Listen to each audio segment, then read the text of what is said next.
बिस्मिल्लाहिर्रहमानिर्रहीम अस्सलाम वालेकुम।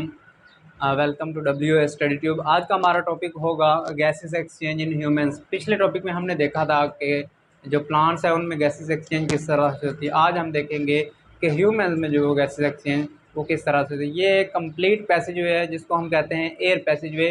वो कहाँ से स्टार्ट होती है और कहाँ पर जाके एंड होती है, ये हम देखते हैं। तो सबसे पहले हमारे पास जो स्टार्टिंग पॉइंट है वो है नोस्ट्रिल्स। नोस्ट्रिल क्या है? ये ओपनिंग होती है हमारे नोज़ की। जो ये दो तरह की होती है, एक्सटर्नल और इंटरनल। जो बाहर होगी, जो हमें नज़र आ रही है, इसको हम कहते हैं एक्सटर्नल नोस्ट्रिल, और जो अंदर की तरफ होगी उसको हम कहते हैं इंटरनल नोस्ट्रिल। जो हवा है वो सबसे पहले नोज़ के ज़रिए, जो एक्सटर्नल ओपनिंग है उसके ज़रिए हमारे जो बॉडी में इंटर होगी, नोज़ में इंटर हुई एक्सटर्नल नोस्ट्रिल के ज़रिए। उसके बाद स्टार्ट हो जाती है नोज़ की कैविटी।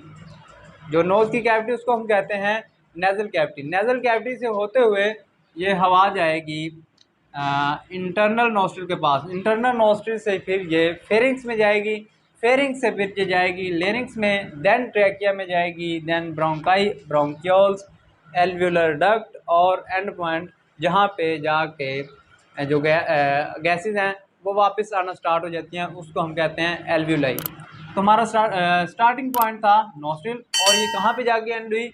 एल्वुलाई, जो इसका एंड पॉइंट है। तो चले हम देखते हैं कि किस तरह से ये ह्यूमंस की बॉडी में जो गैस का एक्सचेंज होता है। सबसे पहले हम देखेंगे कि हमारे पास नोस्ट्रिल हम देख रहे हैं। नोस्ट्रिल के ज़रिए हवा जो है वो नोज़ में इंटर होगी, उसके बाद ये जाएगी नेज़ल कैविटी में। नोस्ट्रिल दो तरह के हैं, हमने आपको पहले भी बताया कि एक्सटर्नल और इंटरनल। एक्सटर्नल नोस्ट्रिल के ज़रिए हवा इंटर हुई, नेज़ल कैविटी में पहुंची, नेज़ल कैविटी से फिर जो इंटरनल नोस्ट्रिल है उसके ज़रिए ये जाएगी फेरिंग्स में। फेरिंग्स क्या है? ये एक मस्कुलर पैसेज है, बोथ एयर और फूड, फूड और एयर दोनों के लिए ये एक कॉमन जो है वो पैसेज वे है। फूड हमारे जो मुंह के ज़रिए यहाँ से आएगी, वो भी फेरिंग्स से गुजर के जाएगी, और जो हवा है वो हमारे नोज़ के ज़रिए या माउथ के ज़रिए जहाँ से भी इंटर होगी वो भी इस पैसेज वे से गुजर के जाएगी।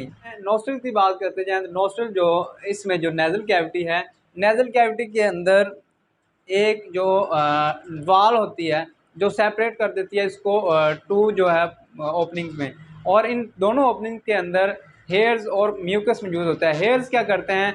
ये प्रोटेक्ट करते हैं डस्ट पार्टिकल्स जो हवा से आते हैं, लेकिन इसको प्रोटेक्ट करते हैं, उसको रोकती है कि ये हमारी बॉडी के अंदर ना जाएं। और जो इसके अंदर म्यूकस होता है उसका फंक्शन ये होता है कि ये जो गर्म हवा होती है या फिर ज़्यादा ठंडी हवा होती है उसको बॉडी के ये अकॉर्डिंग कर देती है। जिस तरह का बॉडी का टेम्परेचर होगा उस तरह उसको मेंटेन करती है। हमने बात की कि जो फेरिंग्स है ये कॉमन पैसेज जो है बोथ एयर और फूड के लिए। अब जो है एयर या फूड, जब ये फेरिंग्स में आ जाएगी तो जो एयर होगी वो लेरिंग्स में इंटर हो जाएगी, और जो फूड अगर हुई फेरिंग्स में तो वो एसोफेगस में इंटर हो जाएगी। अब ये लेरिंग्स क्या है? लेरिंग्स पे ये एक मौजूद होती है इसकी ओपनिंग के ऊपर, जहाँ से ये स्टार्ट होती है वहाँ पे एक ओपनिंग होती है जिसको हम कहते हैं ग्लोटिस। और ग्लोटिस के ऊपर एक एपिग्लोटिस होती है जो कि प्रोटेक्ट करती है कि फूड जो है वो लेरिंग्स में ना आ जाए। लेरिंग्स क्या है? लेरिंग्स एक वॉइस बॉक्स है जहाँ से जो वॉइस प्रोड्यूस करती है। इसके अंदर फिब्रस बैंड होते हैं, और जब ये बैंड वाइब्रेट करते हैं तो ये साउंड प्रोड्यूस करते हैं, इसको हम वॉइस बॉक्स भी कहते हैं। उसके बाद स्टार्ट हो जाएगा ट्रैकिया।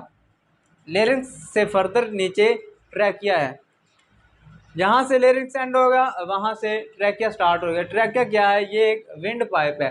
जिस तरह से एसोफेगस एक फूड पाइप थी, इस तरह से जो ट्रैकिया है ये एक विंड पाइप होता है। ट्रैकिया के अंदर सी शेप कार्टिलेजिनस रिंग्स मौजूद होते हैं जो कि इस ट्रैकिया को क्लैस्प होने से बचाते हैं in the absence of air. जब एयर नहीं मौजूद होगी तब भी इसको क्लैप्स होने से ये बचाएंगे। सी शेप कार्टिलेजिनस रिंग, इसका फंक्शन क्या है कि जब एयर ट्रैकिया में मौजूद नहीं होगी तो ये इसको क्लैप्स होने से बचाएंगे। इसके बाद हम देखते हैं कि ट्रैकिया जहाँ पे एंड होता है तो वहाँ पे स्टार्ट हो जाता है ब्रोंकाई। और ब्रोंकाई जैसे ही ये लंग्स में इंटर होती है तो ये ट्रैकिया जो है वो ब्रोंकाई में डिवाइड हो जाता है। अब ये ब्रोंकाई फर्दर डिवाइड होगी ब्रोंकियोल्स में, और जो ब्रोंकियोल्स होंगी वो फर्दर डिवाइड होंगी एल्वियुलर डक्ट में। और एल्वियुलर डक्ट के बाद जो है वो स्मॉल पोचेस हैं, ये आपको नज़र आ रहे हैं, जो कि एंड पॉइंट है उसको हम एल्वियोलाई कहते हैं, जहाँ से जो एयर है वो वापस जाएगी। अब यहाँ से थोड़ा सा रिपीट कर दें कि जहाँ पे ट्रैकिया एंड हुआ वहाँ से जो ब्रोंकाई स्टार्ट हुए, और ब्रोंकाई सिंगुलर होगा तो उसको हम ब्रोंकस कहेंगे, और अगर ये पेयर में है तो दोनों को हम कलेक्टिवली ब्रोंकाई कहेंगे।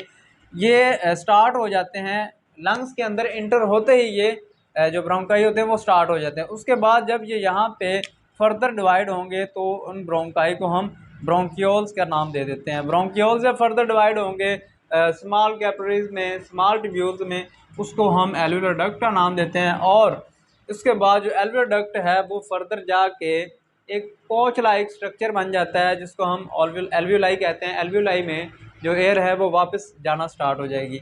अब इनके सराउंड में क्या होता है, कैपिलरीज मौजूद होती हैं, इनको सराउंड किया होता है कैपिलरीज ने।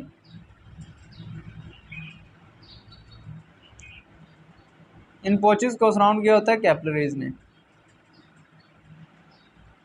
जब हार्ट से डीऑक्सीजनेटेड ब्लड आता है आर्टरीज के ज़रिए, और आर्टरीज से फर्दर जो है वो आर्टरियोल्स में जो डिवाइड हो जाती हैं, और उसके बाद वो डिवाइड हो जाती हैं कैपिलरीज में। ये क्या करती हैं, ये डिफ्यूज़ करती हैं, डिफ्यूज़न का प्रोसेस करती हैं। ऑक्सीजन को जो है वो ब्लड के अंदर डिफ्यूज़ कर देते हैं, और कार्बन डाइऑक्साइड को ब्लड से वो बाहर निकाल देते हैं। यहाँ पे वो प्रोसेस होता है। और ये जब ब्लड आएगा हार्ट से आर्टरीज में, आर्टरीज फर्दर डिवाइड हो जाएंगी आर्टियोल्स में, आर्टियोल्स फर्दर डिवाइड हो जाएंगी कैपिलरीज में। और जब ये कंबाइन होंगी तो ये क्या बन जाएंगी, ये वेन्यूल्स बन जाएंगी। और वेन्यूल्स जब फर्दर जब कंबाइन होंगी तो वो बन जाती हैं वेन्स, और वेन्स के ज़रिए फिर जो ब्लड वापस जाएगा हार्ट में। ये था हमारा आज का टॉपिक। होपफुली आप लोगों को समझ आ चुकी होगी। अगर आपको वीडियो पसंद आई, वीडियो को लाइक करें, चैनल को सब्सक्राइब करें। थैंक यू, अल्लाह हाफिज़।